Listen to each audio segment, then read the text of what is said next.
Et on retrouve comme chaque semaine notre fin gastronome Thibaut Leclerc. Bonjour Thibaut. Bonjour. Et on va parler aujourd'hui d'un condiment, c'est l'ail. Ah ouais, je suis un fou d'ail. Donc l'ail nous vient d'Asie centrale, ça fait très longtemps qu'il est pratiqué parce qu'on lui prête beaucoup de vertus et je pense qu'au moins la moitié sont vraies.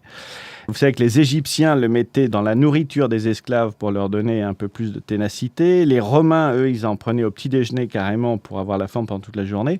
Nous, en France, on a un personnage célèbre qui en croquait à tout bout de champ, c'était Henri IV, et notamment le matin pour se mettre en forme. Et le ver galant en avait sûrement beaucoup besoin. Bon, il paraît qu'après, il avait une haleine qui était de nature à tuer un bœuf à 20 pas, mais bon, ça c'est une autre histoire, on en parlera tout à l'heure.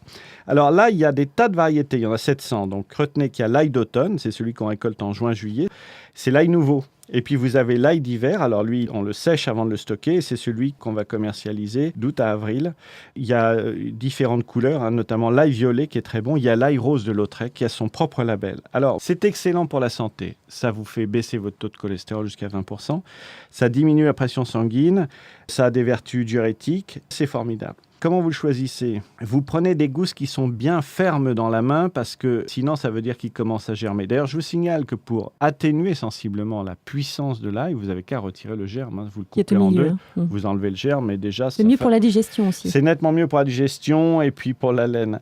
Alors, l'ail frais, sachez qu'il se garde pas longtemps. Alors que l'ail d'hiver, lui, se garde sans problème plusieurs mois, même un an. Conservez-le plutôt dans un endroit sombre, à température ambiante. Vous pouvez le mettre dans votre bac à légumes. Moi, je le mets juste dans un placard. Alors, on l'utilise évidemment cru ou cuit. Cuit en chemise. Moi, j'en mets beaucoup autour de mes viandes en chemise. Vous pouvez le hacher, vous pouvez le piler, vous pouvez frotter des croûtons à l'ail et puis derrière, vous mettez un concassé de tomates dessus. Vous pouvez en mettre autour de certaines viandes. Vous pouvez piquer des viandes avec. Vous pouvez rehausser des sauces, notamment l'aïoli, le pistou. Voilà, donc l'ail, faites-vous plaisir. C'est bon pour la santé. Et puis, je trouve que ça égaye les plats. C'est une merveille. Et puis, il y a un petit côté festif, été, que j'adore. À toutes les sauces et bien plus encore, effectivement. Merci beaucoup Thibaut Leclerc.